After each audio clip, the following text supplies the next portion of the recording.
আসলে এটা ছিল নিউ ইয়ারের পিকনিকের কিছুটা মুহূর্ত। আপনারা সবাই কি ভাবছেন রান্নাটা আমি করলাম? ভিডিওটা শেষ অবধি দেখতে থাকেন, তাহলে বুঝবেন রান্নাটা আসলে কে বা কারা করলো। নমস্কার সবাই, কেমন আছেন? আমি তো অনেক ভালো আছি। আর ভালো আছি বিদায় চলে আসলাম আজ এই যে পিকনিকের কিছু মুহূর্ত আপনাদের সঙ্গে শেয়ার করব বলে। আজ আমাদের পিকনিকের মেনু ছিল বাসমতি চালের চিকেন বিরিয়ানি। বাসমতি চালটা আগে থেকেই 70% সিদ্ধ করে রেখেছিলাম। চিকেনটাও রান্না করে নিয়েছি। ডিমগুলো সিদ্ধ করে ভেজে রেখেছি। আলুও ডিমের সঙ্গে সিদ্ধ করে ভেজে রেখেছি। এইবার দিব দমে। তার জন্য দুধে একটু ফুড কালার মিশিয়ে নিলাম। তারপর প্রথমে কড়াইতে একটু ঘি দিয়ে, তারপর কিছুটা ভাত, তারপর কিছুটা মাংস, এই যে এইভাবে ধাপে ধাপে লেয়ার করে করে দমে দিব। আজ আমাদের পিকনিকে 3 জন অতিথি আছে। আমরা যখন পিকনিকের বাজার করার জন্য একটা দোকানে যাই, তখন ওই দোকানদার কাকা বলে তাদেরও নাকি নিউ ইয়ারের পিকনিক করা হয়নি। তখন আমরা বলি তাহলে আমাদের পিকনিকে আসবেন। তখন তারা আসতে রাজি হয়। আসলে পিকনিকই হোক বা কোনো অনুষ্ঠানেই হোক, নতুন কোনো অতিথি আসলে ভালোই লাগে।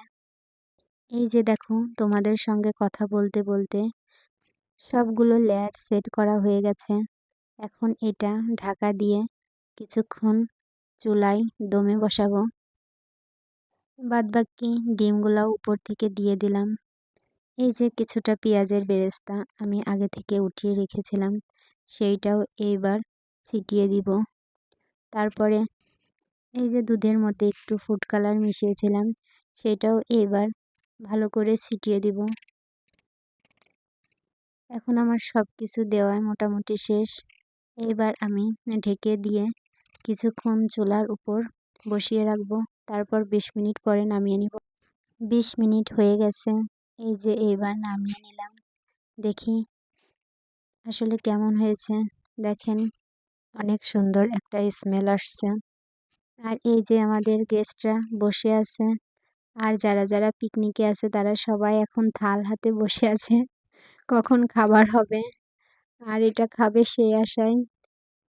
এই যে আমি এক এক করে এবার উঠিয়ে দিব। আসলে যতক্ষণ না হয় ততক্ষণ কোনো রকম লাগে না। খাবার যখন হয়ে যায় তখনই সবাই তাড়াহুড়া করে। সত্যি বিরিয়ানিটা দেখতে অসাধারণ হয়েছে। আর এটা খেতে কেমন হয়েছে সেটা বোঝার জন্য একবার হলেও এইভাবে রান্না করে খেয়ে দেখবেন। পিকনিকে বা কোনো অনুষ্ঠানে রান্না করতে চান, এইভাবে রান্না করতে পারেন। আর অবশ্যই রান্না করে খেয়ে বলবেন বিরিয়ানির স্বাদটা কেমন ছিল। আর হ্যাঁ, আপনারা যদি আমাদের পরবর্তী পিকনিকের অতিথি হতে চান, তাহলে বেশি বেশি করে কমেন্ট, লাইক, শেয়ার করবেন। আর হ্যাঁ, যে কথাটা এখন না বললেই নয়, আজ রান্নাটা কিন্তু আমি করি নাই।